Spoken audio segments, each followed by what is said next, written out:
Au terme de 9 jours d'immobilisation, je récupère un Edgar fringant. La mécanique est révisée, la rouille est traitée, les équipements extérieurs sont installés, sellerie et sol ont été changés. Cette petite cure de jouvence a restauré l'élégance et la vitalité d'un Edgar prêt à reprendre la route. Sur les conseils d'amis croisés la veille, je m'engage à nouveau à travers les paysages arides et austères du Grand Sud marocain. Niché discrètement au pied du Djebel Bani, l'oasis d'Isht se dévoile comme l'écrin de verdure du bout du monde. Ici, les derniers contreforts de l'anti-Atlas deviennent de plus en plus ensablés et marquent le début du Sahara. Au bout de cette route, il me faudra aller à gauche ou à droite, mais sans 4x4, je n'irai pas plus loin. Pourtant, comme un cadeau de la Providence, c'est sur ce dernier kilomètre de bitume que je rencontre Karim. Karim habite la région. Karim a un gros 4x4. Karim m'emmène avec lui. La piste s'enfonce dans un décor lunaire. Les acacias et les troupeaux de dromadaires donnent au plateau des allures de savane.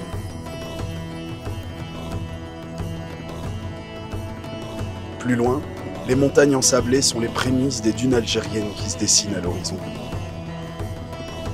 Je m'ébahis devant une nature à la fois sévère et sublime. Elle sera notre aire de jeu rien qu'à nous, le temps d'une après-midi.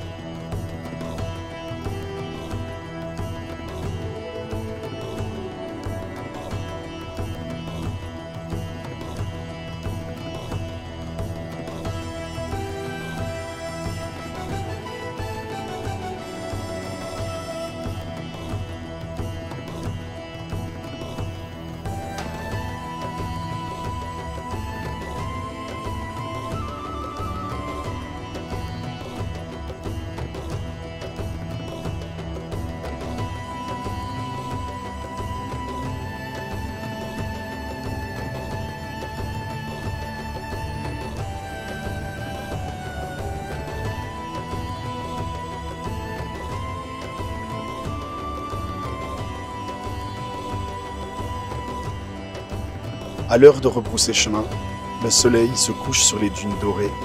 Le timing est parfait.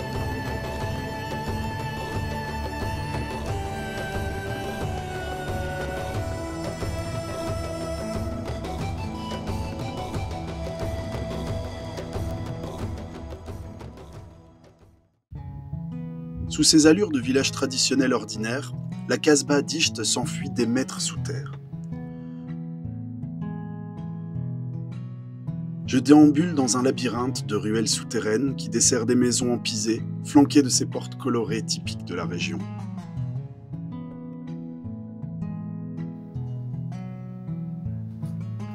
Atteignant parfois 3 étages, chaque habitation est traversée par un large puits de lumière qui éclaire et ventile les pièces creusées dans la terre.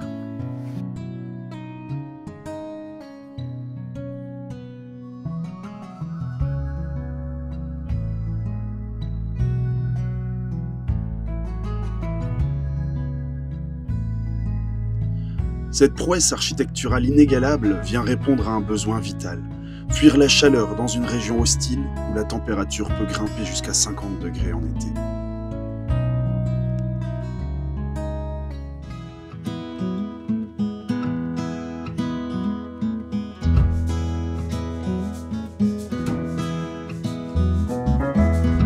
Au nord d'Isht, je bifurque à hauteur du village de Tamanart pour longer l'oued du même nom.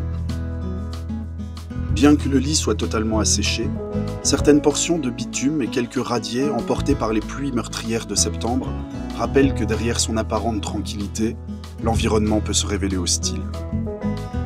Au cours des rares épisodes pluvieux, les eaux qui ruissellent sur les versants arides des montagnes font gonfler le Tamanart qui, en à peine quelques minutes, envahit son lit large de plusieurs centaines de mètres. Ces eaux, qui au fil du temps ont creusé les vertigineuses gorges d'Izmir.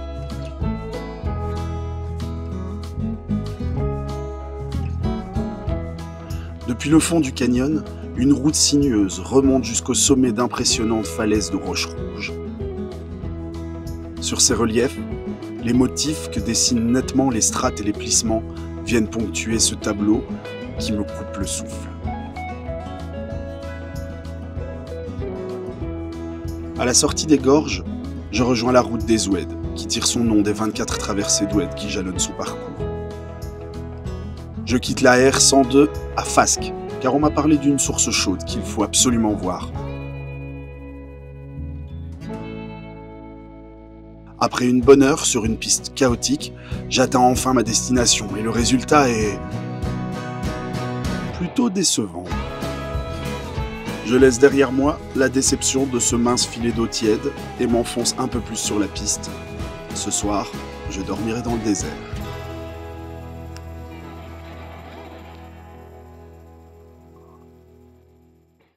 Aujourd'hui, c'est samedi, et un cortège de véhicules en tout genre, chargés de bottes de foin, défile. Le samedi matin, à Guelmim, c'est le souk dromadaire dans l'enclos qui jouxte le grand marché. Les éleveurs y présentent aussi leurs chèvres, leurs moutons et quelques bovins. Intrigué par la présence d'un Européen, un chamelier vient à ma rencontre. Il arrive de Mauritanie après 2 jours de camion et 5 jours de dromadaire. Il m'explique que depuis plusieurs centaines d'années, le souk dromadaire de Guelmim est le plus grand marché aux bestiaux nord-africains. Un carrefour où se rencontrent les nomades du Maroc, d'Algérie, de Mauritanie et du Mali.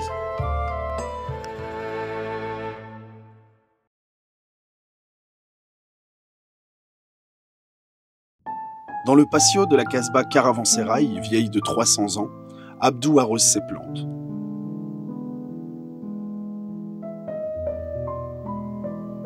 Sédentarisé au cœur de l'oasis de Tirmert, il accumule depuis près de 30 ans de multiples objets traditionnels et a constitué un véritable musée de la mémoire nomade. Ici, c'est en collection le corbeil pour le pain, les dattes, les fruits, c'est du feuille de palmier.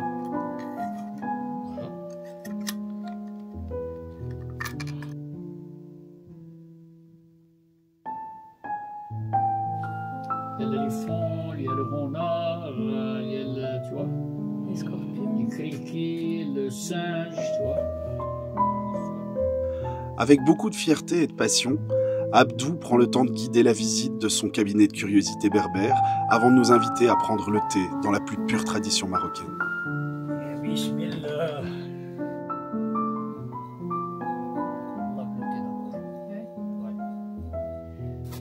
Et si tu laisses beaucoup d'argent pour votre enfant, tu laisses la guerre.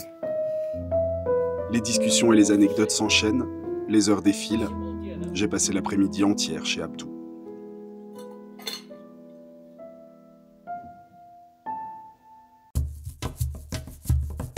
Au bout du chemin, une bâtisse semble émerger du sol et se fondre dans le paysage. Le soleil, tapant sur ces murs de terre et de pierre, a progressivement rendu aux matériaux leur teinte ocre originale. Érigé il y a plus de 3 siècles sur un terrain d'un demi-hectare, Agadir Inoumar est le plus grand grenier fortifié de l'Anti-Atlas et fait figure de joyau architectural amazigh. Les 295 niches appartenaient aux familles de la tribu, qui disposaient d'un étage pour stocker les denrées alimentaires, ainsi que les objets et les documents précieux. Chaque cellule est accessible par une minuscule porte, pourvue d'une petite ouverture permettant aux chats d'éloigner les rongeurs. Sur les façades, de grosses pierres plates dépassant des murs font office d'escalier. Comme en témoigne son excellent état de conservation, le recours à cet ancien grenier berbère, considéré par certains comme l'un des plus anciens systèmes bancaires, n'est pas si lointain. Son usage n'a été abandonné qu'en l'an 2000. Après ces quelques journées au cœur des montagnes de l'Anti-Atlas, l'heure est venue de regagner la côte atlantique. À mi-chemin entre Sidi Ifni et Mirleft, le petit village de l'Exira se cache au pied de falaises d'un ocre rouge, séparé de l'océan par un vaste banc de sable fin.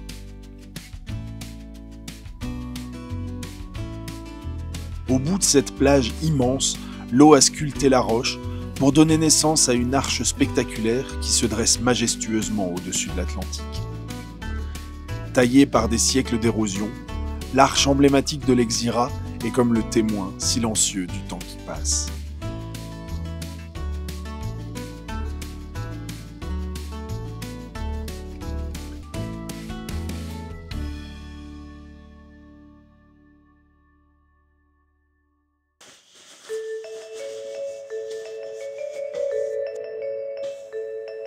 Je suis en train de faire ma valise En fait, je me rends compte que, exception faite de quelques jours passés dans les Cévennes, ça fait environ 9 mois que j'ai pas vu le thermomètre passer en dessous des 20 degrés. Et là-bas, il va cailler sa mère. Ça veut dire que je suis obligé de fouiller mes armoires pour essayer de retrouver des trucs dont j'avais presque oublié le nom. Du genre, une doudoune, un bonnet, une écharpe, des gants et même des chaussettes. Depuis mon départ en 2021, j'ai toujours été absent pour les fêtes de fin d'année, alors qu'auparavant, on a toujours eu l'habitude de célébrer le réveillon de Noël en famille. Puisque cette année, je travaille pas, j'ai décidé de faire une petite surprise à mes parents. Demain à 7 h, je prends l'avion direction la Belgique, et ils le savent pas encore, mais demain mes parents m'invitent à leur repas de réveillon. Il est beaucoup trop tôt.